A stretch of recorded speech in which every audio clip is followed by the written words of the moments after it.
Hello friends, back to the basics channel में आप सभी का स्वागत है।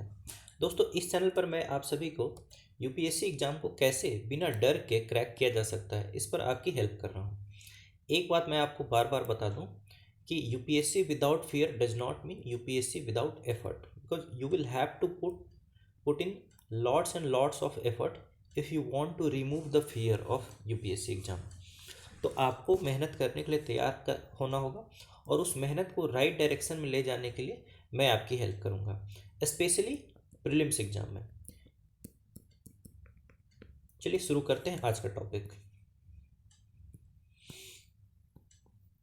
दोस्तों, आज के टॉपिक में हम लोग जैनिज्म एंड बुद्धिज्म दो टॉपिक्स के ऊपर खूब सारे एमसीक्यू क्वेश्चन सॉल्व करेंगे। मेरा नाम है आनंद मोहन। मैंने अभी तक यूपीएससी के 3 अटेम्प्ट्स दिए हैं, जिसमें तीनों बार में ही मेरा प्रीलिम्स इजीली क्रैक हो गया है। लास्ट वाले अटेम्प्ट में मेरा मेंस भी हो गया था, बट कुछ मार्क्स से मेरा इंटरव्यू नहीं हो पाया था। इस वाले अटेम्प्ट में मैं फ़िलहाल अपने मेंस के रिजल्ट का वेट कर रहा हूँ। तो चलिए शुरू करते हैं आज की टॉपिक, जैनिज्म एंड बुद्धिज्म। दोस्तों, ये थोड़ा सा बड़ा हो सकता है वीडियो, तो आप पेशेंस के साथ पानी वानी पी करके बैठ जाइए, कॉपी पेन अपने साथ में रखिएगा, आपको हेल्प होगा। क्वेश्चन कोशिश करिए कि मेरे से पहले आप आंसर करिए और फिर मेरे आंसर से, मेरे एक्सप्लेनेशन से उसका मिलान करिए। चलिए शुरू करते हैं जैनिज्म एंड बुद्धिज्म की टॉपिक। सबसे पहला क्वेश्चन है, विच of the following texts mentioned about the list of all 16 mahajanapadas. दोस्तों, आपको पता है कि 600 बीसी के आसपास इंडिया में 16 महाजनपद थे। इन 16 महाजनपदों का मेंशन हमें मिलता है। एक तो जैन टेक्स्ट है भगवती सूत्र, और दूसरा बुद्धिस्ट टेक्स्ट है अंगुतर निकाय। इन दोनों ही बुक्स में हमें इन 16 महाजनपद के बारे में जानकारी मिलती है।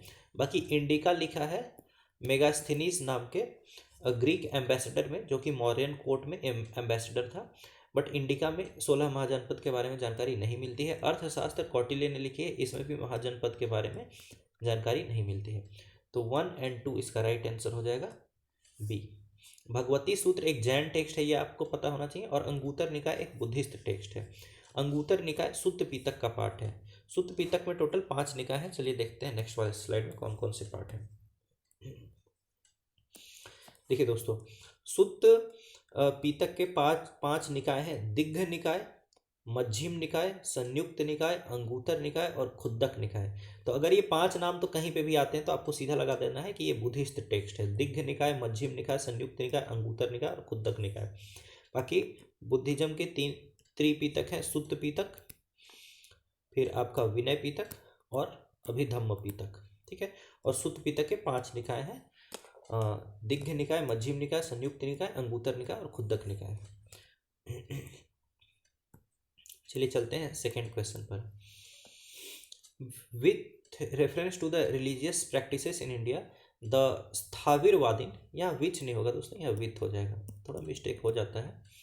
स्थाविरवादीन एंड सर्वस्तिवादीन सेक्ट्स बिलोंग टू। दोस्तों, स्थाविरवादीन, सर्वस्तिवादीन, थेरीवादीन, ठीक है, या थेरावादीन, ऐसा कोई भी वर्ड है, ये सीधा आपको याद रखना है, ये बुद्धिज्म से रिलेटेड है। बुद्धिज्म से रिलेटेड है ये। ठीक है। बुद्धिज्म के टोटल 4 काउंसिल हुए थे। ठीक है, टोटल 4 बुद्धिस्ट काउंसिल हुए थे। पहला हुआ था आपका राजगृह में, दूसरा वैशाली में, तीसरा पाटलिपुत्र में और चौथा कश्मीर में। वैशाली में बुद्धिज्म को दो सेक्ट में बांट दिया गया। एक था स्थाविरवादीन और दूसरा था महासंघिका। ये जो स्थाविरवादीन है, देखिए, सेकेंड बुद्धिस्ट काउंसिल में बट गया, स्थाविरवादीन में और महासंघिका में। ठीक है। और फोर्थ बुद्धिस्ट काउंसिल होगी आपके कश्मीर में, वहाँ ये स्थाविरवादीन तब तक रूप ले लेगा हीनयान का, और महासंघिका रूप ले लेगा महायान का। तो स्थाविरवादीन महासंघिका में हमारा बुद्धिज्म कब बटा, तो सेकेंड बुद्धिस्ट काउंसिल में बटा। ठीक है, जो कि वैशाली में हुआ था। और हीनयान और महायान में कब बटा, तो फोर्थ बुद्धिस्ट काउंसिल में बटा। तो ये आपको याद रखना है। बट फिलहाल इस क्वेश्चन के लिए बस इतना जान जाइए कि स्थाविरवादीन, सर्वस्तिवादीन, ये सब बुद्धिज्म के सेक्ट्स हैं, राइट। चलिए इस एक्सप्लेनेशन को आप पढ़ लीजिए। एक्सप्लेनेशन को पढ़ना आपका काम है वीडियो पॉज करके। आइए थर्ड क्वेश्चन पर चलते हैं दोस्तों। Which one of the following was not the cause for the rise of Jainism and Buddhism during the Mahajanapada period. तो बुद्धिज्म और जैनिज्म के राइज के इनमें से कौन से कारण नहीं है? तो पहला है religious unrest in India in the 6th century BC। ये इसका कारण है दोस्तों, क्योंकि रिलीजियस अनरेस्ट था, लोग जो पहले से रिलीजन चले आ रहे थे जो कि वैदिक रिलीजन था उससे लोग नाखुश थे, तभी तो वो लोग नए रिलीजन के तरफ जाएंगे। तो पहला तो नहीं होगा। Complex rituals and sacrifices advocated in the later Vedic period, ये भी एक कारण था, ठीक है। बहुत रिचुअल्स और सेक्रीफाइसेस करने पड़ते थे, तो लोग कुछ सिंपल रिलीजन ढूंढ रहे थे और सिंपल रिलीजन के फॉर्म में आया बुद्धिज्म और जैनिज्म। फिर देखिए declining economic conditions of the Vaishyas. दोस्तों ये गलत है। एक्चुअली वैश्याज की इकोनॉमिक कंडीशंस इंप्रूव हो रही थी, बट सोशल स्टेटस उनका इंप्रूव नहीं हो रहा था। तो उनका जिसका भी इकोनॉमिक स्टेटस इंप्रूव हो जाता है वो अगला उसका टारगेट होता है कि वो सोशल स्टेटस को इंप्रूव करे। इस कारण से ही जैनिज्म और बुद्धिज्म राइज हुआ, क्योंकि जो वैश्य लोग इकोनॉमिकली पावरफुल हो गए थे उन लोगों ने जैनिज्म और बुद्धिज्म को बहुत बड़ी मात्रा में अपनाया दोस्तों, ठीक है। तो declining economic conditions of the Vaishyas ये नहीं होगा, ठीक है। तो ये इसका बेसिकली राइट आंसर हो गया। बाकी फोर्थ भी पढ़ लीजिए। The teachings of Upanishads were highly philosophical in nature. हाँ ये बात सच है कि उपनिषद की जो टीचिंग्स थी वो काफ़ी फिलोसॉफिकल थी और साधारण लोगों को समझ में ही नहीं आता था, इसीलिए लोग जैनिज्म और बुद्धिज्म की ओर चल पड़े। तो ये भी जैनिज्म और बुद्धिज्म के ग्रो होने का एक कारण है। तो ए बी और डी तो कारण है, सी इसका कारण नहीं है, और यही क्वेश्चन में भी पूछ रहा है, तो C will be the right answer. आप इसके एक्सप्लेनेशन को पढ़ लीजिए दोस्तों। चलिए फोर्थ क्वेश्चन पर आते हैं। फोर्थ क्वेश्चन सिंपल है। With reference to the cultural history of India consider the following pairs. Buddhist council first कहाँ हुई थी? वैशाली। गलत है, फर्स्ट हुई थी राजगृह में। सेकेंड कहाँ हुई थी? राजगृह, ये भी गलत है, सेकेंड हुई थी वैशाली में। तो फर्स्ट और सेकेंड तो गलत हो गया। थर्ड बुद्धिस्ट काउंसिल पाटलिपुत्रा में हुई थी, और फोर्थ बुद्धिस्ट काउंसिल कश्मीर में हुई थी। तो थर्ड और फोर्थ इसका सही है, तो आंसर सही हो जाएगा इसका डी।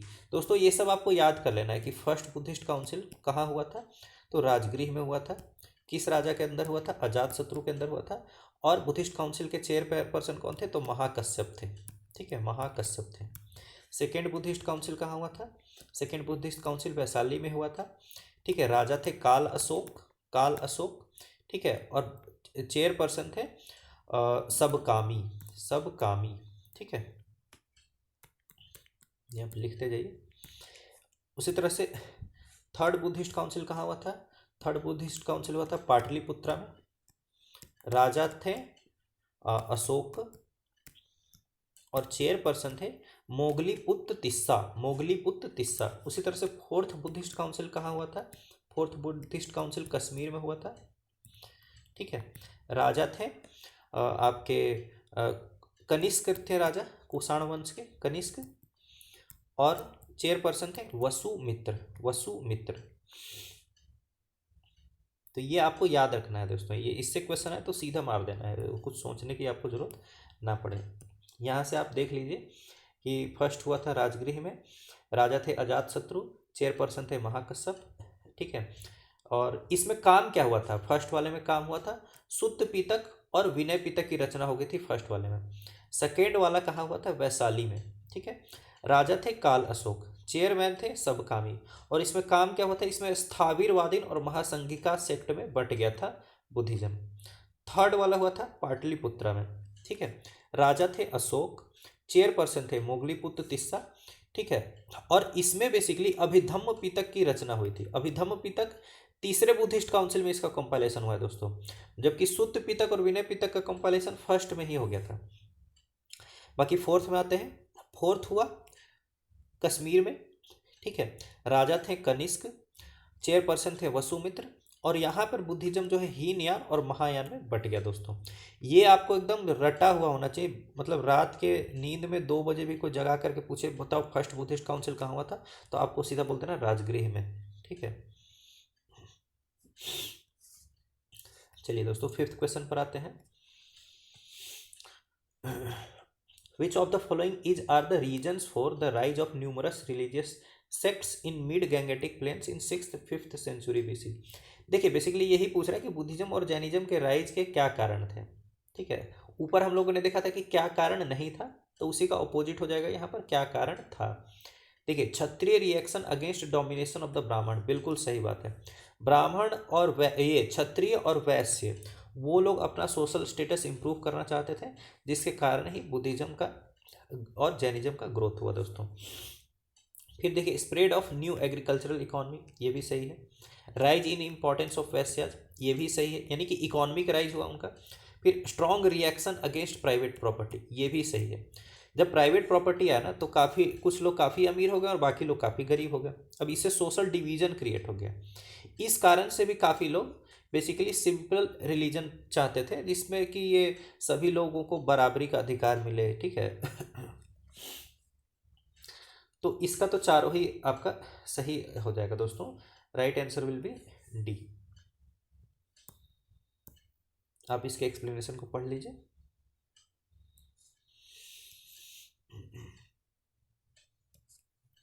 आइए 6th क्वेश्चन पर आते हैं।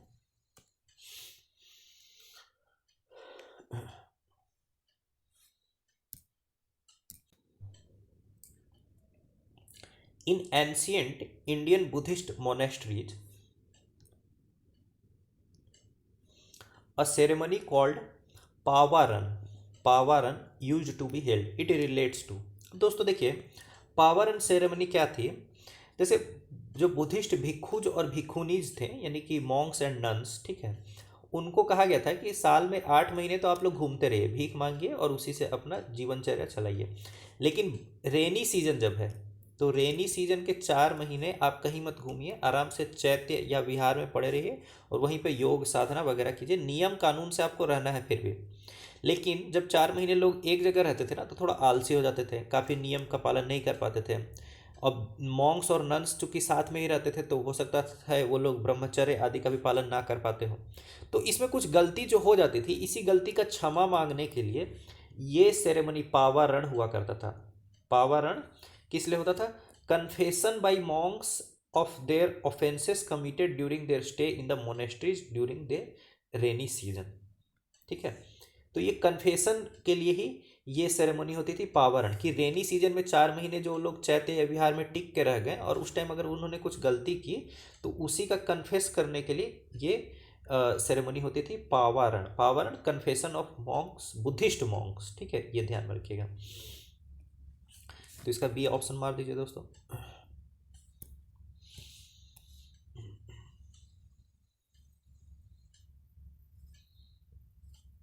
7th क्वेश्चन पर आते हैं। Consider the following statements with reference to the Jainism. Jainism recognize the existence of gods. दोस्तों ये स्टेटमेंट गलत लग सकता है आपको देखने से, ठीक है, क्योंकि ये लोग ऑर्थोडॉक्स रिलीजन थे, ठीक है, तो ये लोग शायद गॉड को ना मानते हो, बट जैनिज्म गॉड को मानता है। हालांकि जो जीन है, जैसे कि महावीर एक जीन है, ठीक है, जीन का स्टेटस गॉड के ऊपर है, पर गॉड को ये लोग मानते हैं, तो हाँ मानते हैं। It did not condemn the varna system, ये भी सही है। इनका मानना था कि कोई ब्राह्मण है, कोई क्षत्रिय है, कोई वैश्य है, कोई शूद्र है, तो शूद्र का जन्म शूद्र वर्ण में इसलिए हो रहा है क्योंकि इसने पिछले जन्म में कुछ पाप किया होगा। अब अगर इस जन्म में ये कुछ अच्छा काम करता है, तो इसको भी निर्वाण कैवल्य मिल जाएगा। ठीक है, लेकिन ये लोग वर्णा सिस्टम को कंडेम नहीं करते थे। वो लोग मानते थे कि तुम्हारे पापों का ही फल है, तो पाप करना बंद कर दो, तो फिर आगे जन्म में जो है तुमको, या तो तुम ब्राह्मण क्षत्रिय में तुम्हारा जन्म हो जाएगा, और अगर बहुत अच्छे से तुम जीवन जीते हो, पंच महाव्रत इत्यादि का पालन करते हो, तो तुम्हें इन सब में जन्म मृत्यु से ही तुम्हारा बंधन खत्म हो जाएगा। तो सेकेंड स्टेटमेंट सही है। They use Pali language to preach their doctrines, गलत है दोस्तों। जैन रिलीजन में बेसिकली प्राकृत लैंग्वेज का यूज हुआ है, एटलीस्ट इनिशियली पाली लैंग्वेज का यूज नहीं हुआ है। तो 1 और 2 सही हो जाएगा, थर्ड गलत हो जाएगा। Right answer will B A, 1 and 2 only.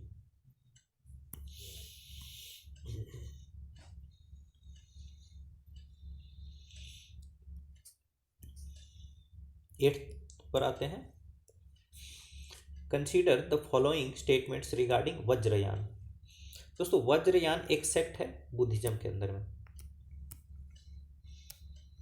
और इसका ग्रोथ तब आया हुआ जब बुद्धिज्म बंगाल के आसपास के रीजन में आया, पाल डायनेस्टी के अंतर्गत। ठीक है, ये पाल डायनेस्टी, ये 6th century 7th century AD की बात की जा रही है। ठीक है, तो चलिए वज्रयान पर आते हैं। It developed as a sub sect of Buddhism, बिल्कुल सही है। In India around the 1st century BC, ये गलत है दोस्तों, क्योंकि ये बंगाल में डेवलप हुआ 6th से 7th सेंचुरी एडी के दौरान, तो फर्स्ट स्टेटमेंट आपको गलत हो जाता है। It marked the development of tantric ideas in the Buddhist teachings, ये बिल्कुल सही है दोस्तों। जो वज्रयान बुद्धिज्म है उसमें तंत्र मंत्र और यंत्र इन सब पर जोर दिया गया है। ठीक है, तो तांत्रिक बुद्धिज्म भी इसको कहते हैं हम लोग, वज्रयान को। सेकेंड स्टेटमेंट सही है, right answer will be B. इसके एक्सप्लेनेशन को आप लोग पढ़ लीजिए। 9th क्वेश्चन पर आते हैं दोस्तों। Which of the following statements in context of the Jain philosophy is are correct. ठीक है, the foundation of basic philosophy of the Jainas was laid by Mahavir. दोस्तों ये गलत है। आपको पता है कि जैन धर्म के टोटल 24 तीर्थंकर हैं, जिसमें कि महावीर तो 24वें तीर्थंकर हैं, यानी 1 से 23 तीर्थंकर तो पहले ही आ चुके हैं। तो उन लोगों ने ही तो जैन फिलोसफी की नींव पहले ही से रख दी होगी। तो अगर ये कहते हैं कि foundation of basic philosophy of Jain was laid down by Mahavir, तो ये तो गलत हो जाएगा। चलिए सेकंड क्वेश्चन पढ़ते हैं। It mandates monastic existence for salvation, ये बिल्कुल सही है, क्योंकि जैन और बुद्ध दोनों धर्मों में संघ के बारे में कहा गया है कि संघ में रहना, ठीक है, और संघ के नियमों का पालन करना ये जरूरी है, तभी जा करके आपको निर्वाण का कैवल्य की प्राप्ति होगी। तो सेकंड स्टेटमेंट सही है। It believes in the cycle of birth and rebirth, हाँ ये भी सही है। तो और अगर इससे बाहर निकलना है तो फिर आपको पंच महाव्रतों का पालन करके कैवल्य या निर्वाण की प्राप्ति करनी होगी। तो सेकेंड और थर्ड स्टेटमेंट सही है दोस्तों, right answer will be B. इसको पढ़ लीजिए। आइए 10th क्वेश्चन में आते हैं। Which of the following sections were not allowed to enter into the Sangha of Buddhism. Buddhist Sangh में इनमें से कौन लोग अलाउड नहीं थे। दोस्तों वीमेन अलाउ थी। गौतम बुद्ध के जो शिष्य थे आनंद, उनके कहने पर गौतम बुद्ध ने वीमेन को बुद्धिस्ट संघ में अलाउ कर दिया था, लेकिन स्लेव्स, सोल्जर्स और डेटर्स यानी जो कर्जदार हैं वे लोग अलाउड नहीं थे। अगर स्लेव को संघ में जाना है तो फिर उसे अपने मास्टर की इजाज़त चाहिए, सोल्जर को संघ में जाने के लिए किंग की इजाज़त चाहिए, और डेटर को संघ में जाने के लिए अपने क्रेडिटर की इजाज़त चाहिए।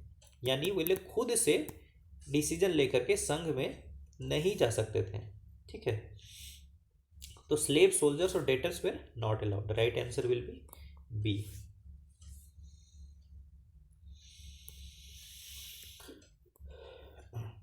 इसके एक्सप्लेनेशन को आप लोग पढ़ लीजिए दोस्तों। आइए 11th क्वेश्चन पर चलते हैं।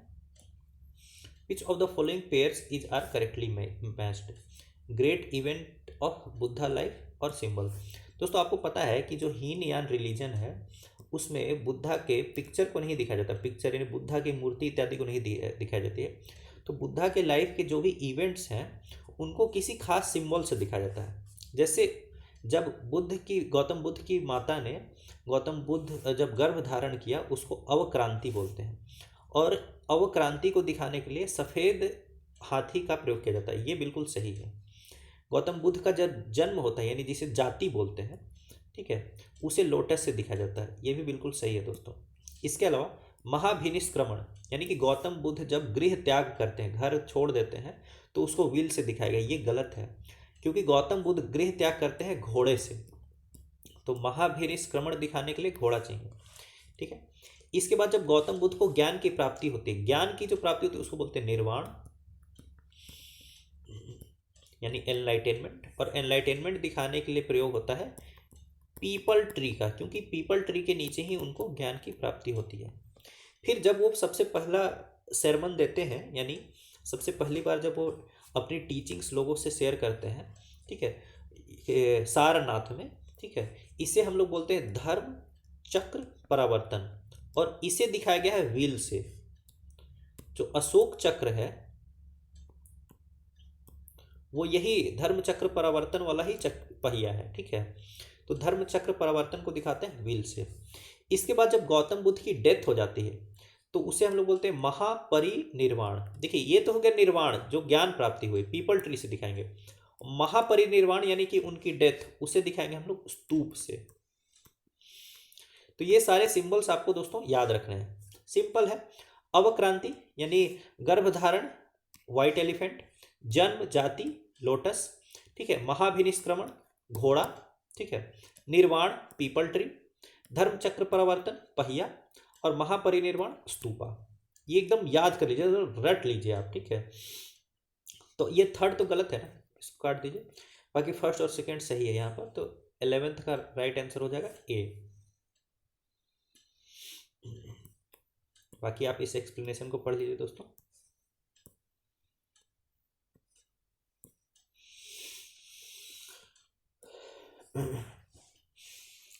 Consider the following events in the history of India, ठीक है। What is the correct chronological order of the above events. In events को हमें राइट क्रोनोलॉजी में सजाना है।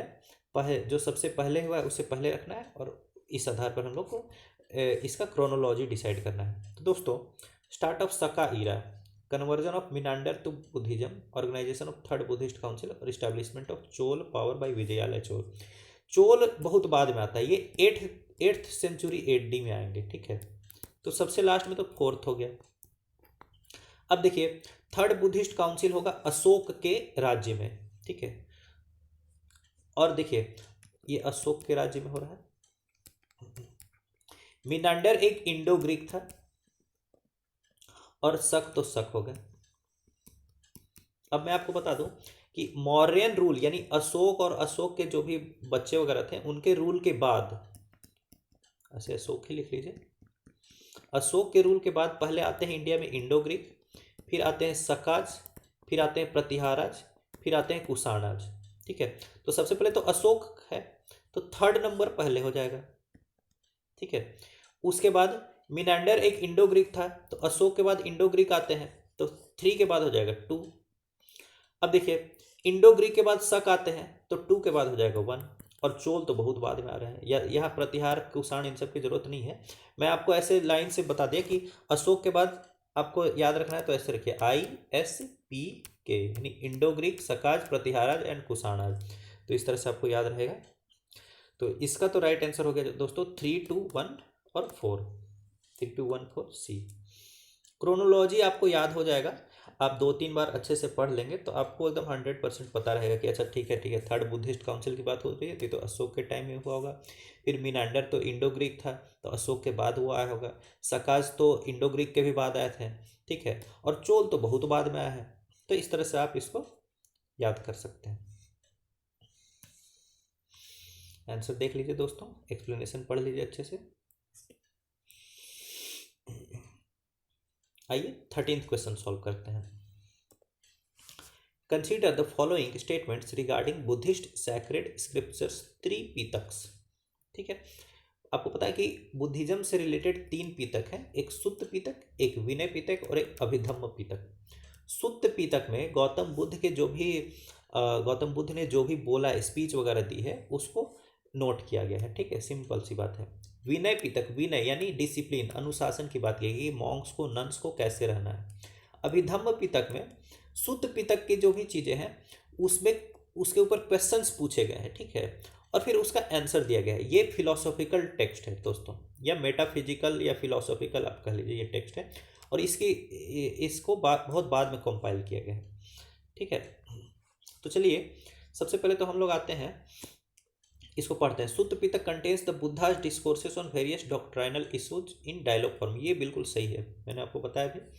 Abhidhamma Pitaka contains rules for, देखिए रूल वाला तो विनय पिटक है, तो सेकंड काट दीजिए।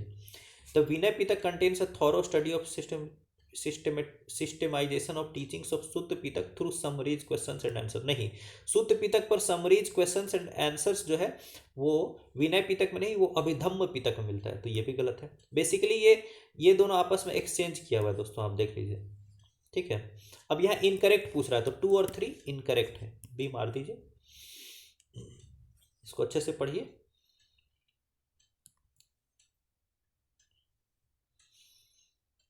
इसका राइट आंसर हो जाएगा बी, 2 and 3 ओनली। अब इसके एक्सप्लेनेशन को पढ़ लीजिए दोस्तों।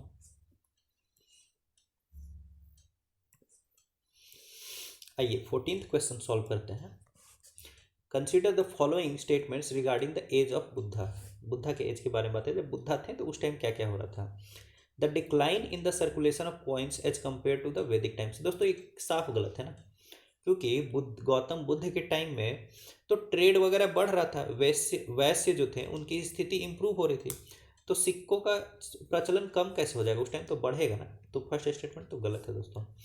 फिर देखिए emergence of large number of nucleated settlements, ये सही है, ठीक है, बहुत सारे जनपद महाजनपद ये सब उस टाइम बन रहे थे।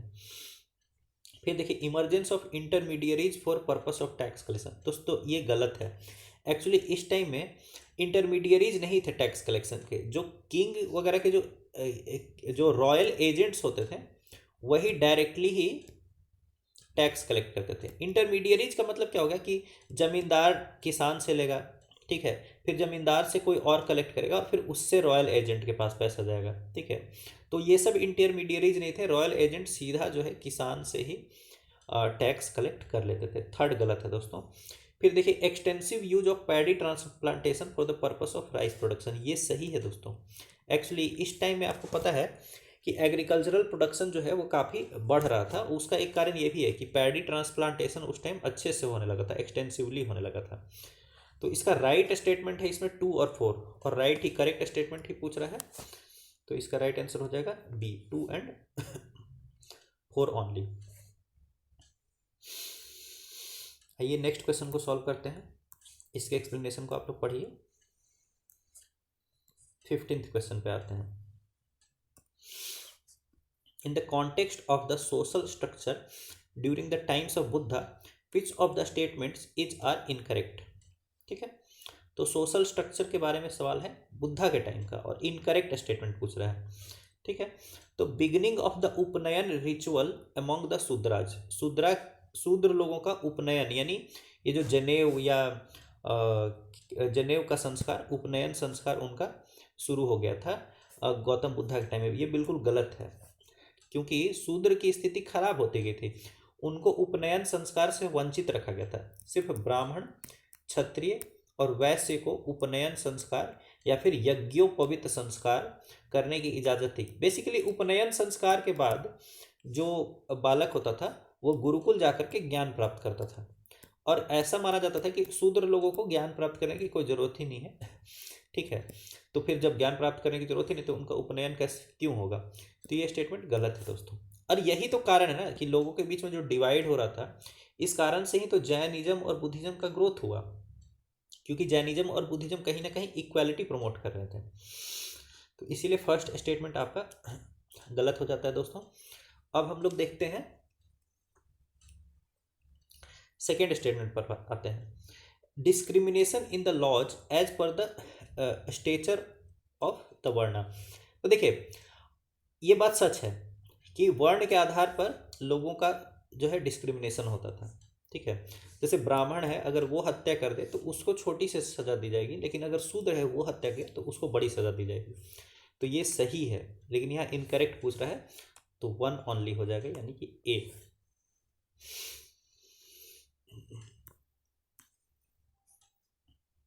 इसके एक्सप्लेनेशन को पढ़ लीजिए। आइए आते हैं 16th क्वेश्चन पर। Which of the following statement is least appropriate with respect to chaityas. तो अ सैक्रेड, अब चैत्य से लीस्ट अप्रोप्रिएट हम लोग को स्टेटमेंट खोजना है, ठीक है। तो a sacred place amidst nature with a shrine for worship. तो चैत्य सही बात है, चैत्य बनाया जाता था पहाड़ इत्यादि के बीच को काट करके, तो वो नेचर के बीचों बीच होता था, तो ये तो स्टेटमेंट सही है। फिर देखिए अ funeral mound extended from the चीता और अ फ्यूनरल पायर। तो सही बात है, चीता जो वर्ड है ना उसी से ही चैत्य वर्ड आया है, ठीक है। फिर देखिए a sacred place for debates and discussions on life. अगला है places associated with the life of Buddha. देखिए बुद्धा के लाइफ से एसोसिएटेड प्लेसेस पर काफ़ी सारे चैत्यों का निर्माण किया गया। देखिए ए, बी और डी बिल्कुल सही है। जो सी स्टेटमेंट है, a sacred place for debates and discussions, debate और डिस्कशन के प्लेस को बोलते थे कुतागरशाला, कुतागरशाला, ना कि चैत्य। तो सी हो जाएगा इसका राइट आंसर। मतलब ए बी सी तो चैत्य से मिलते जुलते हैं, ए बी और डी तो चैत्य से मिलते जुलते हैं, लेकिन सी जो है वो चैत्य से मिलता जुलता नहीं है, तो इसका राइट आंसर हो जाएगा सी।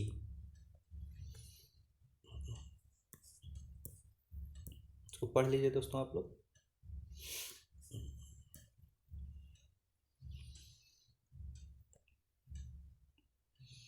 17th क्वेश्चन पर आते हैं। In the context of history of India consider the following statements. The Hinayana is an Orthodox form of Buddhism and believes in the original preaching of Buddha. बिल्कुल सही है दोस्तों। हीनयान जो सेक्ट है वो बुद्धिज्म का ऑर्थोडॉक्स यानी पुराना फॉर्म है। ये बुद्धिज्म की, बुद्धा की ओरिजिनल टीचिंग को ही फॉलो करते हैं। फिर देखिए, थेरावादिन्स is a sub sect under Hinayana Buddhism. ये भी स्टेटमेंट बिल्कुल सही है दोस्तों। बेसिकली यहाँ दोनों स्टेटमेंट ही सही है, तो यहाँ मार दीजिए आप सी।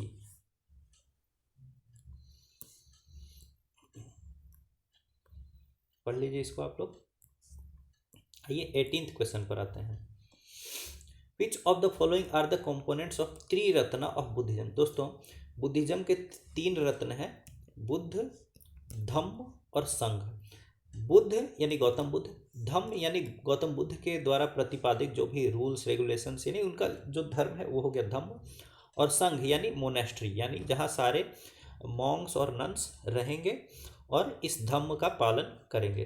तो बुद्ध, धम्म और संघ ये हैं बुद्धिज्म के त्रिरत्न यानी 3 jewels. Right option will be B. इसी तरह से आपको मैं बता दूं कि जैन धर्म के भी त्रिरत्न हैं। जैन त्रिरत्न हैं सम्यक ज्ञान,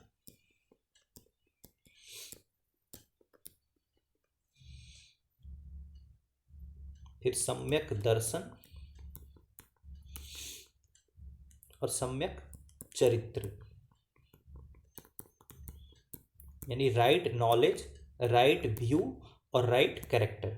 ठीक है, तो कहीं जैन त्रिरत्न आपसे पूछा जाए तो सम्यक ज्ञान, सम्यक दर्शन, सम्यक चरित्र याद रखिएगा, और बुद्धिस्ट त्रिरत्न पूछा जाए तो बुद्ध, धम्म और संघ, ये याद रखिएगा। आइए चलते हैं नेक्स्ट क्वेश्चन पर। ये आप लोग इसका एक्सप्लेनेशन देख लीजिए।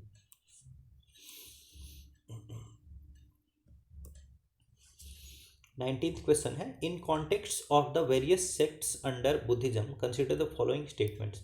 स्थाविरवाद is a sub sect under Hinayana Buddhism. ये बिल्कुल सही है दोस्तों। मैंने आपको बताया था कि सेकेंड बुद्धिस्ट काउंसिल में बुद्धिज्म जो है स्थाविरवाद और महासंघिका में डिवाइड हो गया था, और 4th बुद्धिस्ट काउंसिल में ये हीनयान और महायान में डिवाइड हो गया था। तो बेसिकली ये स्थाविरवाद ही जो है ना आगे चलकर हीनयान में बदल गया, और महासंघिका आगे चल करके महायान में बदल गया। तो स्थाविरवाद सही बात है कि हीनयान के अंदर ही एक सेक्ट है, तो फर्स्ट स्टेटमेंट इज राइट। फिर अगला पढ़िए, lotus Sutra is an important text associated with Theravada Buddhism. Theravada भी इसी हीनयान से ही एसोसिएटेड है दोस्तों, लेकिन लोटस सूत्र थेरावाद बुद्धिज्म से रिलेटेड नहीं है। लोटस सूत्र जो है महायान बुद्धिज्म से रिलेटेड है। लोटस सूत्र देखिए जापान और चाइना के जो बुद्धिस्ट लोग हैं वो फॉलो करते हैं, और जापान और चाइना में आपको याद रखना है मेनली महायान बुद्धिज्म फॉलो होता है। जापान, चाइना, तिब्बत में महायान बुद्धिज्म फॉलो होता है। तो लोटस सूत्र किससे रिलेटेड है? महायान बुद्धिज्म से रिलेटेड है, और इसका कंट्री भी याद रख लीजिए आप लोग, जापान और चाइना।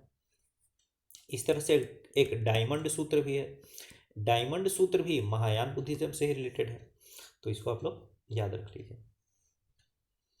अच्छा, तो इसका राइट आंसर क्या होगा वो देख लीजिए। स्थाविरवादी जो सबसेक्ट अंडर हीनयान बुद्धिज्म, ये तो सही है, और सेकेंड स्टेटमेंट गलत है, तो ए 1 ओनली।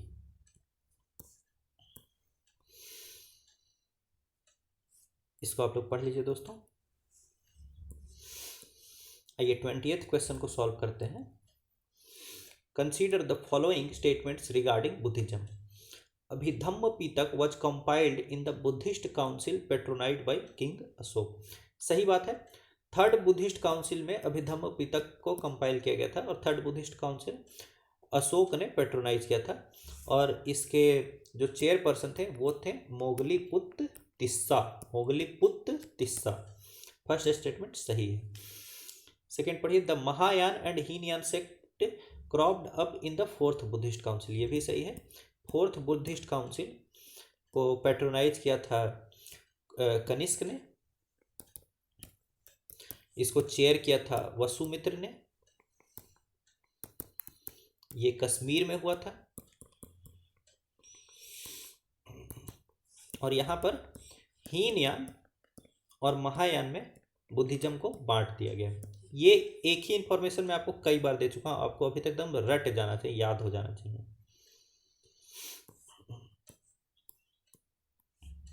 और नहीं तो दोस्तों आप लोग क्या कीजिए, first Buddhist council, second, third और फोर्थ ऐसे लिख लीजिए। कहाँ, वेयर, फिर किंग कौन था, फिर चेयरपर्सन कौन था, ठीक है, और क्या हुआ वहाँ पर, व्हाट, ऐसे करके एक टेबल वाइज नोट्स बना लीजिए और उसको पूरा याद कर लीजिए दोस्तों।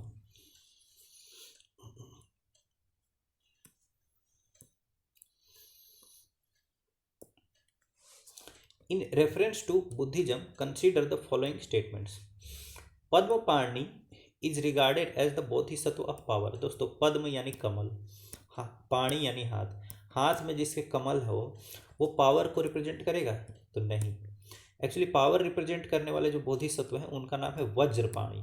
वो हाथ में वज्र लेकर रखते हैं। वज्रपाणी का फोटो आपको अजंता गुफा में भी दिखाई देगा। तो फर्स्ट स्टेटमेंट गलत है। फिर देखिए सेकेंड पढ़िए, bodhisattvas are both male and female. हाँ, कुछ बोधिसत्व मेल है और कुछ बोधिसत्व फीमेल है। तो सेकेंड स्टेटमेंट आपका सही है दोस्तों, फर्स्ट गलत है। तीसरा पढ़िए, Vajrayana Buddhism believes in the तांत्रिक प्रैक्टिसेस। ये मैंने आपको ऊपर भी बताया कि वज्रयान बुद्धिज्म को तांत्रिक बुद्धिज्म भी कहते हैं। तो थर्ड स्टेटमेंट आपका सही है दोस्तों। फिर फोर्थ पढ़िए, Buddha was a contemporary of Bimbisara and Ashok. देखिए अशोक कैसे होगा, बिम्बिसार तो ठीक है, बिम्बिसार और अजात शत्रु के टाइम में थे गौतम बुद्ध, बट बिम्बिसार और अजात शत्रु के लगभग 300 साल बाद अशोक आए, उस टाइम तक बुद्धा थोड़ी रहेंगे। तो फोर्थ गलत हो गया। सेकेंड और थर्ड सही है, फोर्थ और फर्स्ट गलत है। करेक्ट स्टेटमेंट पूछ रहा है तो 2 and 3 ओनली, यानी कि ऑप्शन बी।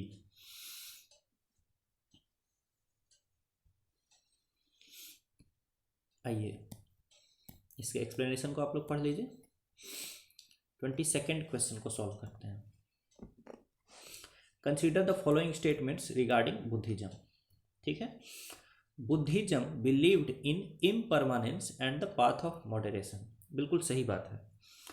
गौतम बुद्ध मानते थे कि कुछ भी परमानेंट नहीं, सब कुछ क्षणिक है, टेम्पोररी है। तो और वो मध्य मार्ग का भी प्रतिपादन करते हैं, यानी कि कुछ भी एक्सट्रीम मत फॉलो करो, ठीक है, मध्य मार्ग अपनाओ। तो मॉडरेशन का पाठ गौतम बुद्ध ने प्रतिपादित किया है। फर्स्ट स्टेटमेंट आपका बिल्कुल सही है दोस्तों। फिर देखिए, it believes that societal relations are of divine origin and must be preserved. तो ये गलत है दोस्तों। बुद्धिज्म के अनुसार सोसाइटल रिलेशंस डिवाइन ओरिजिन के नहीं है, ये ह्यूमन ओरिजिन के हैं। यानी जो सामाजिक संबंध है, दोस्त, यार, पत्नी, पुत्र, इनसे जो रिलेशन है, ठीक है, वो हमारा ह्यूमन का ही क्रिएशन है, ठीक है। तो ये सेकंड स्टेटमेंट आपका दोस्तों गलत है। तो करेक्ट हो जाएगा ए, 1 ओनली। इसको पढ़ लीजिए।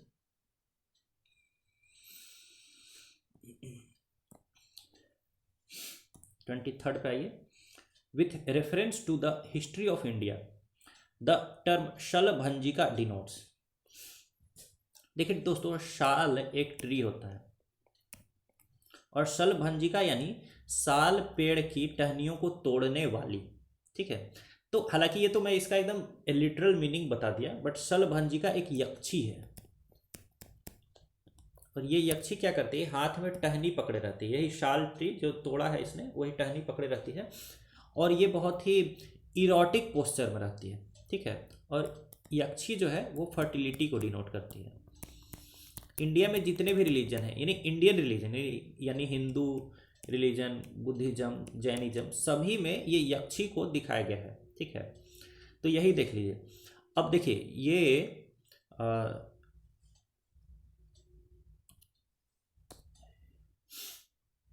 इसी यक्षी को यानी शलभंजिका को सांची स्तूप में भी दिखाया गया है, ठीक है। अब सांची स्तूप में इसको दिखाया गया है तो ये क्या सिग्निफाई करती है, यही तो सिग्निफाई करती है ना कि बुद्धिज्म जो है दूसरे कल्चरल बिलीफ से भी कैसे जुड़ा हुआ है, कि women depicted in Sanchi stupa that signifies the enrichment of Buddhism with other cultural beliefs. यानी कि क्योंकि ये जो शलभंजिका यक्षी है ये ना सिर्फ बुद्धिज्म में इंपॉर्टेंट है, ये हिंदुइज्म और जैनिज्म में भी इंपॉर्टेंट है। तो यही चीज़ ये सिग्निफाई करती है, शलभंजिका यही दिखाती है कि बुद्धिज्म जो है दूसरे कल्चरल बिलीफ्स को भी अपने में किस तरह से एडॉप्ट किए हुए, समाहित किए हुए, ठीक है। तो इसका राइट आंसर हो जाएगा ए। आप बस इतना याद रखिए कि शलभंजिका जो है एक यक्षी है, एक क्या है, यक्षी है। और इस यक्षी को हिंदुइज्म, बुद्धिज्म और जैनिज्म तीनों में ही इसको डिपिक्ट किया गया है।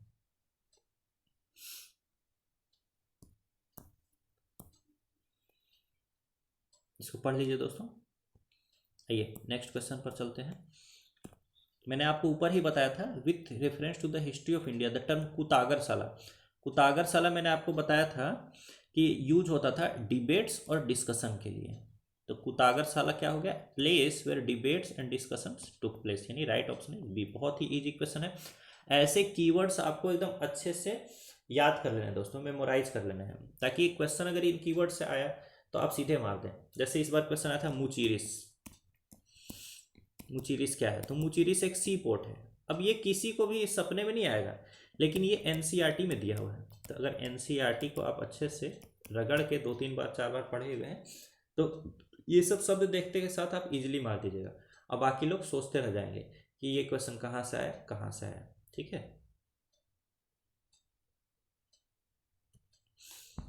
चलिए नेक्स्ट क्वेश्चन पर चलते हैं, इसको पढ़ लीजिए आप लोग।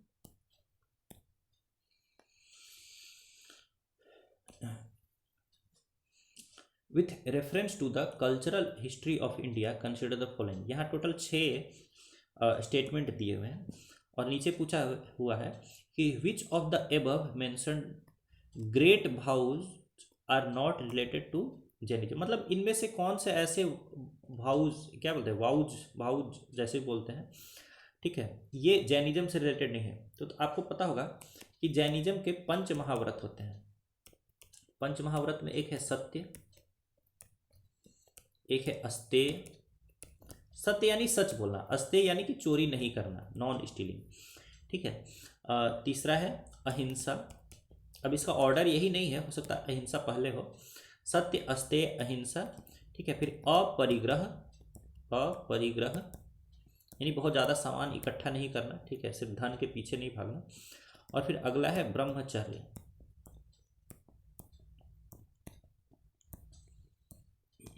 तो यही जैनिज्म के 5 महाव्रत हैं दोस्तों। अब देखिए इसमें से कौन कौन मैच कर रहा है। पहला है non injury to living being, यही तो हो गया ना दोस्तों, अहिंसा। तो ये तो जैनिज्म का एक भाव है, तो ये है। डू नॉट स्टील, तो यही तो हो गया अस्तेय। अस्तेय यानी non stealing, do not steel, तो ये भी इसका भाव हो गया।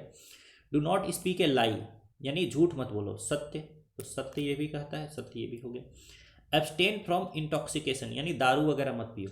अब देखो वैसे जैन के लोग दारू वगैरह नहीं पीते हैं, दारू नशा ये सब नहीं करते हैं, वो अलग बात है, बट ये 5 महाव्रत में ये नहीं आ रहा था, इसको काट दीजिए, ठीक है। ऑब्जर्व चैस्टिटी, यानी ब्रह्मचर्य का पालन करो, तो ये तो है, ब्रह्मचर्य है। फिर है एब्सटेंशन फ्रॉम करप्ट प्रैक्टिसेस। अब देखिए करप्शन आप बोल दीजिएगा कि करप्शन का मतलब कि सच का पालन करना, चोरी नहीं करना, यही तो हुआ ना कि करप्शन से दूर रहना, बट डायरेक्टली ऐसा कुछ नहीं कहा गया है तो इसको काट दीजिए। तो कौन कौन सा जैनिज्म के अंदर नहीं आया, 4th और 6th नंबर नहीं आया, बाकी सारे आ गया। तो 4th और 6th नहीं आया, तो इसको ले लीजिए। अब देखिए दोस्तों मैं आपको और एक चीज़ बता दूं कि जैनिज्म के 5 महाव्रत हैं सत्य, अस्तेय, अहिंसा, अपरिग्रह और ब्रह्मचर्य। इसमें से ब्रह्मचर्य जो है वो महावीर ने जोड़ा है, वीर ने जोड़ा है। इसके पहले जो है सत्य, अस्तेय, अहिंसा और अपरिग्रह, ये 4 जो व्रत हैं ये जोड़ा है पार्श्वनाथ ने, पार्श्वनाथ ने। ठीक है, तो आपको ये ध्यान रखना है कि सत्य, अस्तेय, अहिंसा और अपरिग्रह ये पार्श्वनाथ ने जोड़ दिया था, यानी कि 23वें तीर्थंकर ने जोड़ दिया था। पर ब्रह्मचर्य जो है वो महावीर ने जोड़ा था। ठीक है, महावीर ने जोड़ा था। अब बहुत सारे जो जैन सेक्ट हैं, जैसे श्वेतांबर सेक्ट है, वो लोग ब्रह्मचर्य को नहीं मानते हैं। वो लोग बोलते हैं कि हम लोग सत्य तो बोलेंगे, ठीक है, चोरी नहीं करेंगे, ठीक है, और ज़्यादा धन इत्यादि भी इकट्ठा नहीं करेंगे, और हम लोग जो है सत्य, अस्तेय और अहिंसा भी नहीं करेंगे, लेकिन हम लोग ब्रह्मचर्य का पालन नहीं कर पाएंगे। ठीक है, क्योंकि वो लोग वहाँ पर पार्श्वनाथ को मानते हैं। ठीक है, तो ये है ब्रह्मचर्य। किसने ब्रह्मचर्य को जोड़ा? महावीर ने। तो साइड में जो मैं आपको एक्स्ट्रा इन्फॉर्मेशन दे रहा हूँ, अगर आपको पहले से पता है बहुत अच्छी बात है, नहीं पता तो आप इसको कहीं कॉपी वॉपी में लिखते चले जाइएगा, तो आपको बहुत फायदा होगा दोस्तों। नहीं भी लिखेंगे तो कोई बात नहीं, अच्छे से ध्यान से सुनिए, 1-2 बार सुनिए, उससे फायदा ही होगा। चलिए इसके एक्सप्लेनेशन को आप लोग पढ़ लीजिए दोस्तों। 5 भाउज हैं: अहिंसा, सत्य, अस्तेय, अपरिग्रह, ब्रह्मचर्य।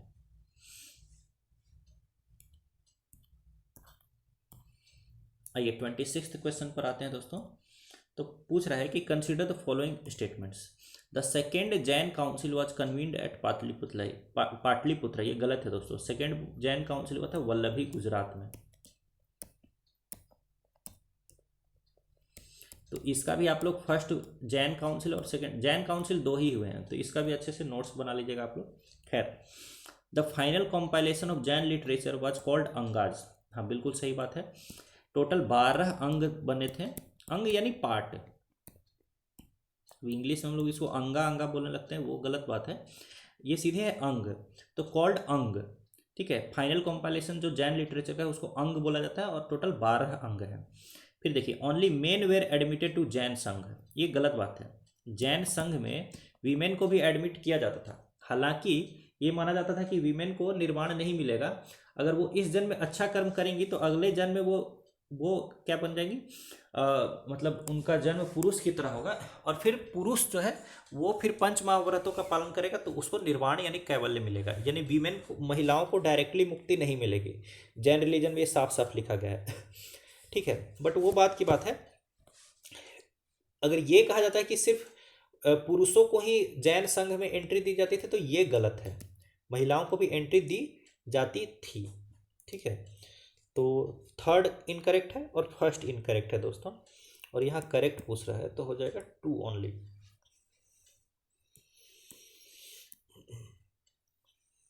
देखिए, ये आप अच्छे से पढ़ लीजिए।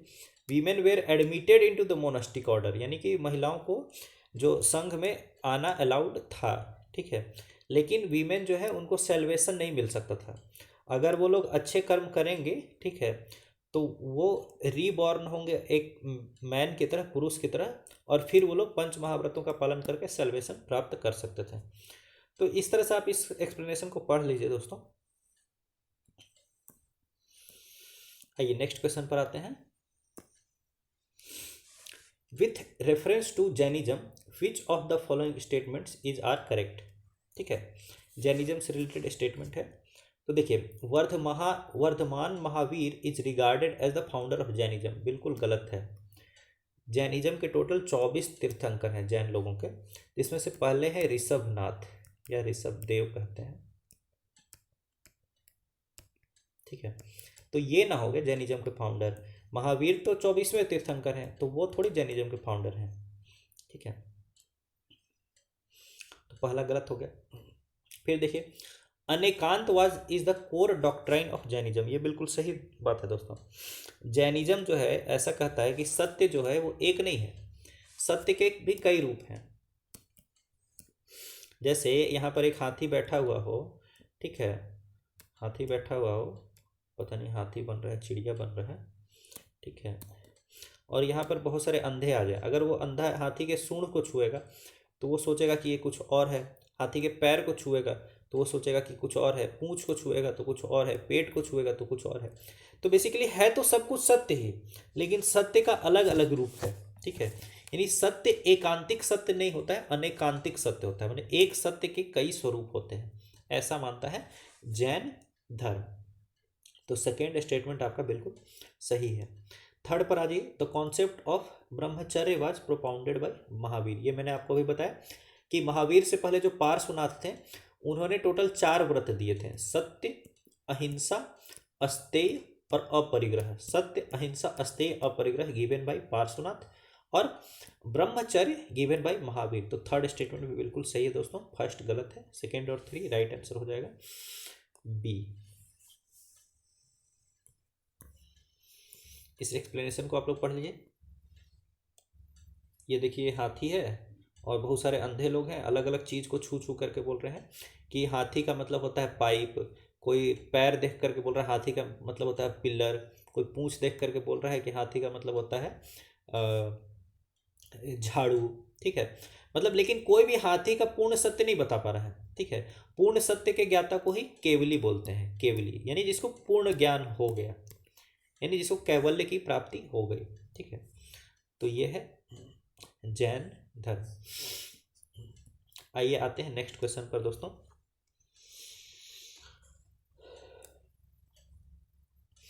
Consider the following statements regarding Jainism. Jainism से रिलेटेड कुछ स्टेटमेंट है।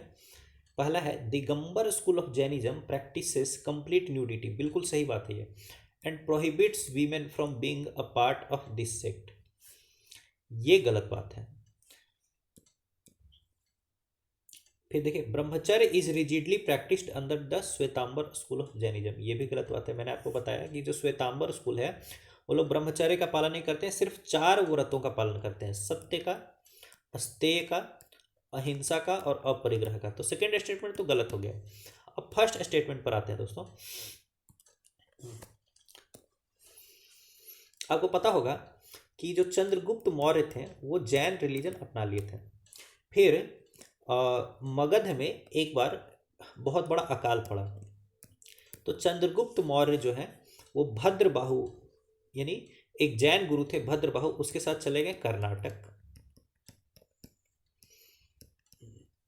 और जो जैन गुरु वहीं मगध में ही रुक गए उनका नाम था स्थूलभद्र।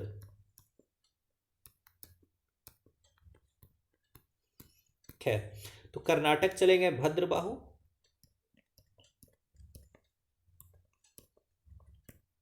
ठीक है, और स्थूलभद्र रह गए मगध में। ठीक है, अब कुछ सालों बाद जब भद्रबाहु वापस लौटे तो देखें कि स्थूलभद्र ने नियमों में कुछ परिवर्तन कर दिया है। ठीक है, तो भद्रबाहु वाला जो सेक्ट है वो बन गया आपका दिगंबर,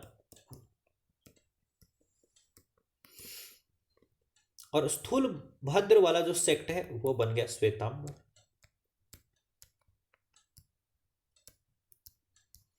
अब दिगंबर सेक्ट के लोग रहते थे नंगे, ठीक है, कंप्लीट न्यूडिटी, लेकिन भाई लेडीज को कैसे न्यूड रखेंगे, क्योंकि अब सोसाइटी का भी कुछ नियम कानून होता है। तो जो महिलाएं थी, महिलाओं को भी अलाउड था दिगंबर सेक्ट में रहना, ऐसा नहीं कि अलाउड ही नहीं था, बट उनको क्या कहा जाता था कि आप एक सिंगल पीस साड़ी की, उससे आपको अपना तन ढक लेना है। ठीक है, अनस्टिच्ड साड़ी से, ठीक है, कहीं भी सिला उला हुआ नहीं रहना चाहिए, यानी कि साड़ी को काट के सिल के सूट बना लिए, सलवार बना लिए, जीन्स बना लिए, वो सब नहीं करना है। एक सिंगल पीस का साड़ी से आप जितना तन को ढक सकते हैं उतना ढक लीजिए। तो दिगंबर सेक्ट में वीमेन को प्रोहिबिटेड नहीं था दोस्तों। ऐसा सोच करके आपको लगेगा कि भाई कंप्लीट न्यूडिटी है तो वीमेन को प्रोहिबिटेड किया गया होगा, बट ऐसा है ही नहीं, क्योंकि वीमेन को तो कपड़ा पहनना अलाउड था, मतलब एक सिंगल साड़ी से वो अपना कपड़ा तन ढक ही सकते थे। ठीक है तो ये पहला स्टेटमेंट भी आपका गलत है दोस्तों। बाकी जो श्वेतांबर सेक्ट थे स्थूलभद्र वाले, ठीक है, वे लोग, उनकी खास बात क्या है कि वो लोग 5 महाव्रतों को नहीं मानते, वो लोग सिर्फ 4 ही महाव्रतों को मानते हैं, सत्य, अस्तेय, अहिंसा और अपरिग्रह, और 5वां जो ये है ब्रह्मचर्य, उसको वो लोग नहीं मानते हैं। चलिए, तो ये काफ़ी इंफॉर्मेशन आपको मैं दे दिया 28th क्वेश्चन के आसपास। इसके एक्सप्लेनेशन को आप लोग पढ़ लीजिए। आते हैं 29th क्वेश्चन पर। अब यहाँ पर बात किया जा रहा है अजीविकाज। आपको पता है कि 3 जो है हेट्रोडॉक्स सेक्ट थे, बुद्धिज्म, जैनिज्म और अजीवक। ठीक है। तो बुद्धिज्म और जैनिज्म की तो काफ़ी बात हुई, अब यहाँ अजीवक पर क्वेश्चन पूछा गया है। तो अजीवक्स बिलीव्ड इन नियति, ये बिल्कुल सही बात है। वो लोग मानते थे कि जो होना है वही होगा, इसलिए तुमको जिस भी काम में मजा आ रहा है वही करते रहो, कोई टेंशन मत लो, क्योंकि जब मरना है मर ही जाओगे। पाप पुण्य ये सब कुछ नहीं होता है, सब कुछ प्री डिटरमाइंड होता है। ऐसा नहीं कि तुम पाप करोगे तो तुम्हारे साथ बुरा होगा, पुण्य करोगे तो अच्छा होगा, ऐसा कुछ नहीं होता है। तो ये लोग ऐसा मानते थे, तो फर्स्ट स्टेटमेंट जो है इसका सही हो जाएगा। बाकी सेकेंड है, द कॉन्सेप्ट ऑफ शून्यता was propounded bye Nagarjuna under Mahayana Buddhism, ये भी बिल्कुल सही स्टेटमेंट है दोस्तों। महायान बुद्धिज्म के जो फाउंडर थे, ये महायान बुद्धिज्म के अंदर जो शून्यवाद है, शून्यवाद के फाउंडर थे नागार्जुन, ठीक है। तो ये सेकेंड स्टेटमेंट भी बिल्कुल सही है दोस्तों। फिर थर्ड पर आइए कि Bhadrabahu was an exponent of the Digambar sect of Jainism, ये मैंने आपको अभी बताया कि भद्रबाहु और स्थूलभद्र श्वेतांबर, भद्रबाहु दिगंबर, तो ये भी स्टेटमेंट बिल्कुल सही है। Bhadrabahu was an exponent of the Digambar sect of the Jainism. तो फर्स्ट सेकेंड थर्ड तीनों सही है, मार दीजिए ऑप्शन डी।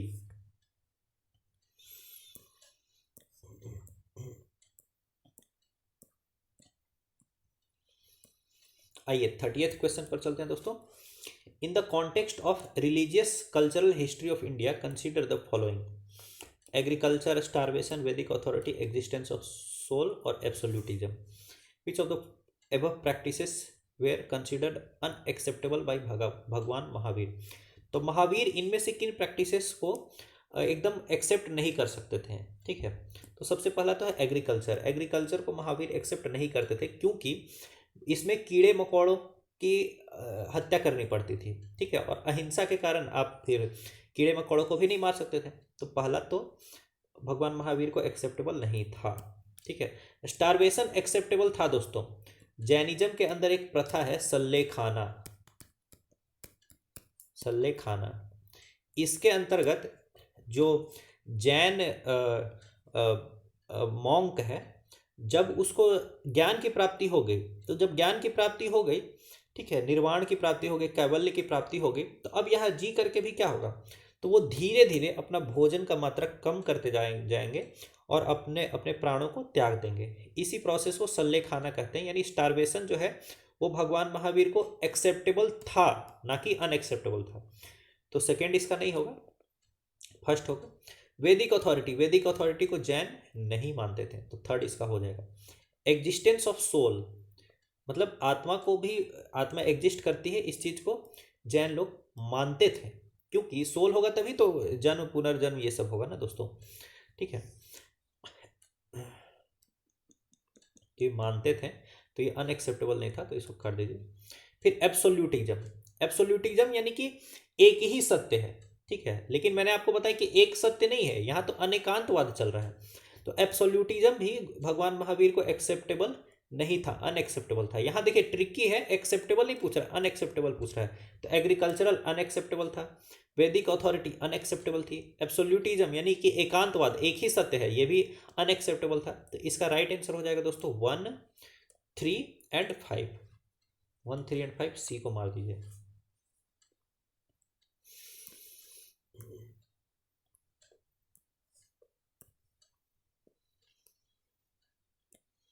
आइए 31 क्वेश्चन पर चलते हैं। Consider the following statement with reference to Buddhism and Jainism, ठीक है। Both Buddhism and Jainism do not acknowledge the existence of god, ये स्टेटमेंट गलत है दोस्तों। जैनिज्म जो है गॉड को मानता है, लेकिन कहता है कि गॉड का स्थान जो है वो जिन के यानी कि महावीर के नीचे है, बट गॉड को मानता तो है, तो पहला स्टेटमेंट गलत हो गया। फिर देखिए, the bifurcation of Buddhism into Hinayana and Mahayana happened before the bifurcation of Jainism into Digambar and Shwetambar. अब देखिए दिगंबर और श्वेतांबर में बाइफर्केशन कब हो गया जैन का, तो ये हो गया मौर्यन काल में। और हीनयान और महायान का सेपरेशन कब हुआ, तो ये हुआ कुषाण काल में। आपको पता है कि कुषाण का काल जो है वो मौर्यन काल के बहुत बाद में आता है, तो ये तो स्टेटमेंट गलत हो गया ना कि bifurcation of Buddhism into Hinayana and Mahayana, यानी कि कुषाण का काल happened before the bifurcation of Jainism and into Digambar and Shvetambara, तो ये गलत है। थर्ड पर आइए, Buddhism condemned the varna system, Buddhism जो है वो वर्ण सिस्टम को कंडेम करता है, वाइल जैनिज्म डिड नॉट। ये स्टेटमेंट सही है दोस्तों, ये स्टेटमेंट सही है। फर्स्ट और सेकंड गलत है, क्योंकि जो मैंने आपको बताया था कि जैनिज्म के अंतर्गत जो है, जैनिज्म के अंतर्गत ऐसा माना जाता था कि आपके पाप कर्मों का फल है कि आपको शूद्र में आपका जन्म हुआ है, आप अच्छे कर्म करो तो आपको निर्वाण मिल जाएगा, ठीक है। बट ये लोग वर्ण ऑर्डर को रिजेक्ट नहीं करते थे, ठीक है, ना ही उसकी निंदा भी करते थे। लेकिन जो बुद्धिज्म थे, बुद्धिज्म में मानने वाले जो लोग थे, वो लोग वर्ण सिस्टम को टोटली रिजेक्ट भी करते थे। इसी कारण से जब डॉक्टर बी आर अम्बेडकर जब देख लें कि हिंदुइज्म के अंदर में और बाकी दूसरे रिलीजन के अंदर में भी लोगों को एक दूसरे को इक्वल नहीं माना जाता है, तो जब उनको अपना रिलीजन बदलने की इच्छा हुई तो वो जो है बुद्धिज्म की तरफ गए, क्योंकि बुद्धिज्म जो है वो वर्णा सिस्टम को टोटली एक्सेप्ट नहीं करता है, सीधे उसको रिजेक्ट कर देता है। तो खैर, तो इसका देख लीजिए, गलत था स्टेटमेंट इसका पहला और दूसरा, और यहाँ इनकरेक्ट पूछ रहा है, तो फर्स्ट एंड सेकंड इसका हो जाएगा right.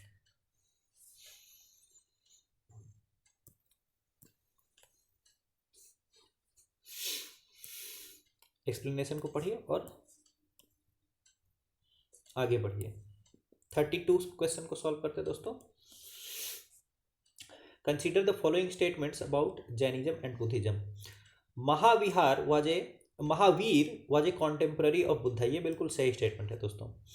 In Jainism nirvana refers to the end of suffering and freedom from cycle of life and birth, whereas in Buddhism it means attainment of enlightenment. ये बिल्कुल सही बात है दोस्तों। बुद्धिज्म के अंतर्गत मैंने आपको बताया कि निर्वाण का मतलब है ज्ञान की प्राप्ति, लेकिन जैनिज्म के अंतर्गत निर्वाण का मतलब है सभी दुखों से मुक्ति, जीवन चक्र से अब आप बाहर आ गए, ठीक है। तो ये सेकेंड स्टेटमेंट सही है, फर्स्ट भी सही है। थर्ड पर आते हैं, both Buddhism and Jainism had influence over Mathura school of arts, ये भी सही है दोस्तों। मथुरा स्कूल ऑफ आर्ट्स के ऊपर बुद्धिज्म, जैनिज्म और हिंदुइज्म तीनों का ही इम्पैक्ट था। तो खैर ये तीनों स्टेटमेंट आपके सही हो गए, तो right answer will B D 1, 2 and 3।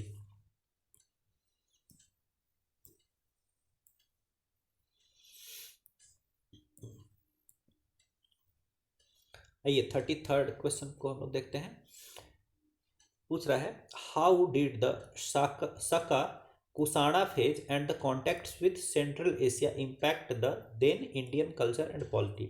तो मतलब ऐसा कहता है कि जो इंडियन कल्चर और पॉलिटी है, इंडियन कल्चर को और पॉलिटी को सकाज और कुसाणाज से, या फिर सेंट्रल एशियन जो और ट्राइब थे, इंडो ग्रीक, ठीक है, प्रतिहाराज, इनसे क्या क्या मिला मतलब, ठीक है। तो चलिए देखते हैं। Introduced the satrap system of government, ये बिल्कुल सही है। इनफैक्ट जो रुद्र दामन वगैरह थे वो सकाज के ही सत्रप थे, सकाज के ही सत्रप थे, ठीक है।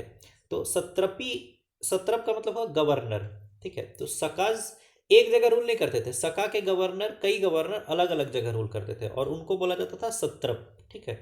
वेस्टर्न सत्रप, ठीक है, नॉर्दर्न सत्रप, इस तरह से। तो introduced the satrap system of government, तो पहला स्टेटमेंट बिल्कुल सही है। दूसरा पढ़िए, responsible for the advent of Mahayana Buddhism. दोस्तों आपको पता होगा कि महायान बुद्धिज्म और हीनयान बुद्धिज्म, ये जो सेग्रीगेशन हुआ है, ये कुषाण यानी कुषाण डायनेस्टी के कनिष्क रूलर के 4th बुद्धिस्ट काउंसिल के अंतर्गत ही हुआ है। तो हम लोग ऐसा मान सकते हैं कि हाँ, क्यों नहीं, कुषाण जो लोग थे वही लोग ये महायान बुद्धिज्म के लिए रिस्पॉन्सिबल होंगे। तो सेकेंड स्टेटमेंट इसका सही हो गया। फिर थर्ड पढ़िए, कॉन्ट्रीब्यूटेड हैवीली, बहुत ज़्यादा कॉन्ट्रीब्यूट किया, किस में, to the development of medicine and chemistry. दोस्तों ये गलत है। मेडिसिन और केमिस्ट्री में जो इंडियन आयुर्वेदाचार्य थे, जैसे चरक, ठीक है, सुश्रुत, वाघभट्ट, धनवंतरी, अश्वनी कुमार, ये लोग ही मेडिसिन और केमिस्ट्री को बहुत आगे लेकर के गए थे। हाँ, अगर देखा जाए तो जो इंडो ग्रीक इत्यादि थे, उनका अगर कंट्रीब्यूशन है इंडियन किसी नॉलेज सिस्टम में, तो वो है एस्ट्रोनॉमी में। बट मेडिसिन और केमिस्ट्री में तो बिल्कुल मतलब नहीं है, इतना ज़्यादा तो नहीं है, हैविली तो नहीं है कम से कम। तो थर्ड स्टेटमेंट आपका गलत है दोस्तों।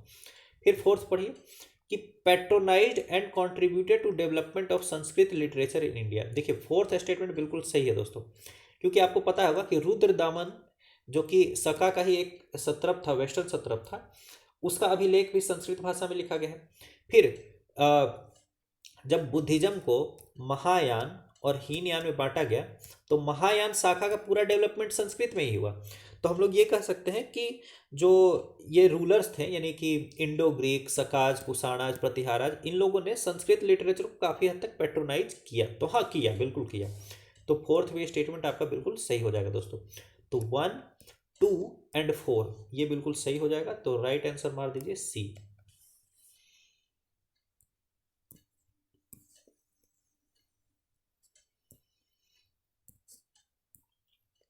आइए 34th क्वेश्चन को सॉल्व करते हैं दोस्तों। The sculptures of Yaksha and Yakshi are an important part of modern art.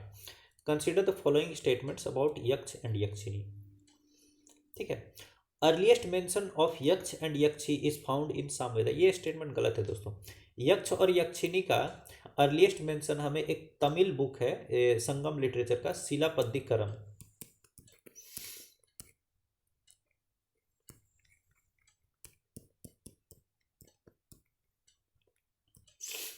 यक्ष और यक्षी का अर्लीस्ट मेंशन हमें शिलापद्दिकरम में मिलता है। तो फर्स्ट स्टेटमेंट आपका गलत है। फिर देखिए all of the Jain tirthankars were associated with yakshi, ये सही है। फिर देखिए with the exception of Buddhism they are worshipped with both Jains and Hindus, ये देखिए गलत है दोस्तों। जैन और हिंदू में तो यक्ष और यक्षिनी की पूजा की ही जाती है, बुद्धिज्म में ही की जाती है। मैंने ऊपर ही आपको बताया कि सांची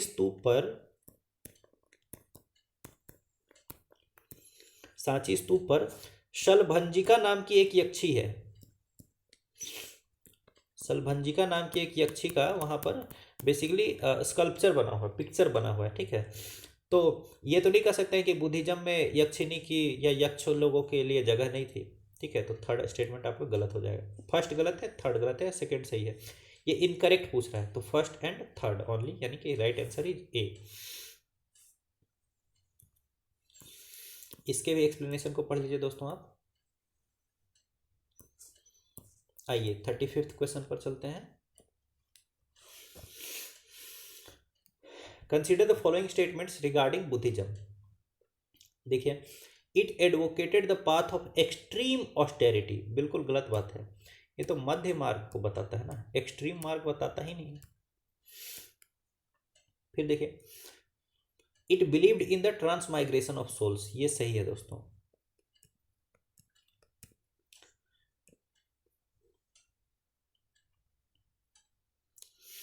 फिर देखिए it preached that the ultimate aim in life is to attain nirvana, ये भी सही है। देखिए ट्रांसमाइग्रेशन ऑफ सोल का मतलब वही है कि पुनर्जन्म वगैरह के बारे में बताता है।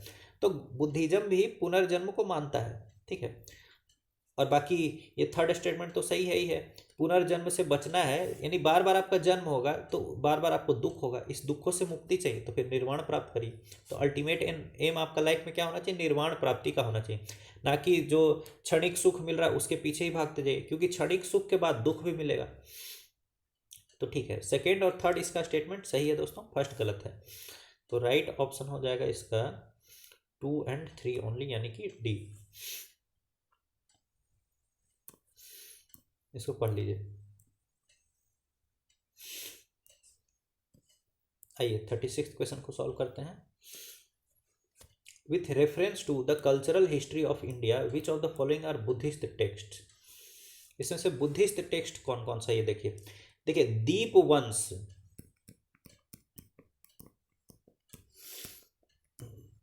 और महावंश,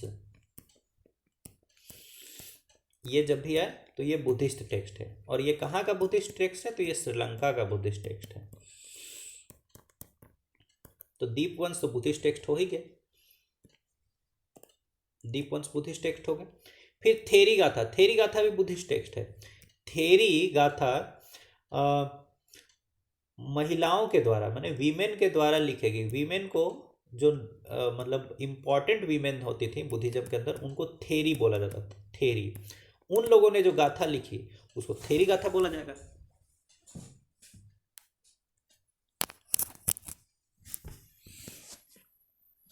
फिर देखिए, तो थर्ड भी हो गया आपका बुद्धिस्ट टेक्स्ट। फोर्थ पर आइए, अशोक वदना। ये वदना नहीं है, वंदना है। बेसिकली पाली लैंग्वेज में जो हिंदी लैंग्वेज से थोड़ा अलग लिखा जाता है। जैसे पुत्र को पुत्र बोला जाएगा, ठीक है, प्रियदर्शी को प्रियदर्शी बोला जाएगा। तो उसी तरह से अशोक वंदना को अशोक वदना कहा जा रहा है, ठीक है, उससे हम लोग को मतलब नहीं है। बट यहाँ अशोक की बात की जा रही है, और आपको पता है कि अशोक ने बुद्धिज्म अपना लिया था। तो अशोक की किसी अगर ग्रंथ में वंदना हो रही है तो वही बुद्धिज्म से रिलेटेड है, बिल्कुल है। फिर देखिए, वेशांतर जातक। आपको सीधे पता होना चाहिए कि जो भी जातक कहानियां हैं वो बुद्धिज्म से ही रिलेटेड है। तो ये भी हो गया। तो ये 2, 3, 4, 5 ये तो बुद्धिज्म से रिलेटेड टेक्स्ट है ही है। बाकी जो उत्तर अध्ययन सूत्र है ये आपका एक जैन टेक्स्ट है। उत्तर अध्ययन सूत्र तो जो है ये एक जैन टेक्स्ट है। तो 1 हटा दिए, 2, 3, 4, 5 मार दीजिए, option A will be the right answer.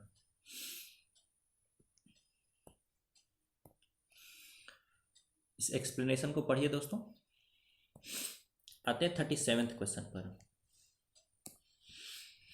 With reference to Fahian. Fahian आपको पता है कि एक चाइनीज पिलग्रिम था, ठीक है, एक धर्म के लिए वो यात्रा करने आया था, बुद्ध धर्म के बारे में उसको जानकारी प्राप्त करनी थी। तो which of the following statements is are correct. आइए देखते हैं।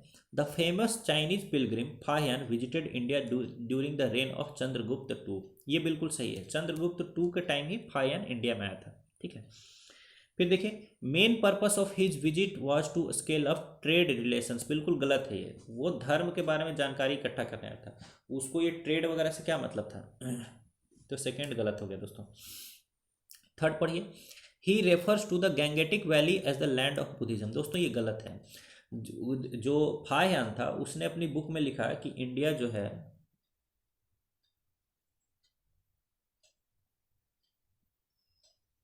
ऐसे कुछ बना दीजिए इंडिया को। देखिए, मैं पेन से बहुत अच्छा मैप बनाता हूँ, ऐसा मत सोचिए कि मैं इतना बुरा मैप बनाता हूँ, लेकिन ये थोड़ा इलेक्ट्रॉनिक वाले पेन से नहीं बन पाता है।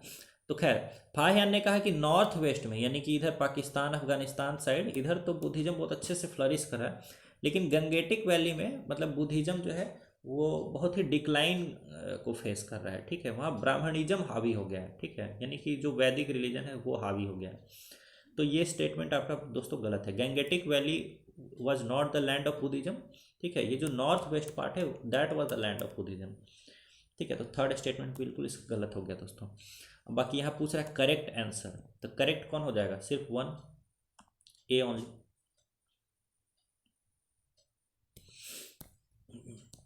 इसके आप लोग एक्सप्लेनेशन को पढ़ लीजिए दोस्तों। दोस्तों ये सेशन आपका हो गया है कंप्लीट। अब ये सेशन चला है लगभग 1 घंटे से ज़्यादा, ठीक है। और अगर आप अभी तक इस वीडियो में बने हुए हैं तो इतना मानना होगा कि आपके पास पेशेंस बहुत है। इस पेशेंस के साथ आप बहुत आगे तक जाएंगे, ऐसी मेरी आशा है। आपको ये सेशन कैसा लगा ये आप हमें वीडियो में कमेंट के माध्यम से बताइए। और यूपीएससी प्रीलिम्स 2024 क्रैक करना है तो इस सीरीज से एकदम जुड़ जाइए, चिपक जाइए। एनसीईआरटीज को पढ़िए, अपने बाकी रेफरेंस बुक्स, बेसिक बुक्स को पढ़िए, ठीक है, और इस सीरीज को पकड़ करके चलिए। खूब सारे एमसीक्यूज हम लोग सॉल्व करेंगे, तभी जा करके प्रीलिम्स 2024 निकलेगा। तो टारगेट करिए 2024 प्रीलिम्स क्रैक करिए, उसके बाद फिर मेंस निकालिए और बनिए जल्दी जल्दी आईएएस, आईपीएस, आईआरएस, जो भी बनना है आपको। मेरे इस चैनल पर आने के लिए आप सभी का बहुत बहुत धन्यवाद। Bye bye.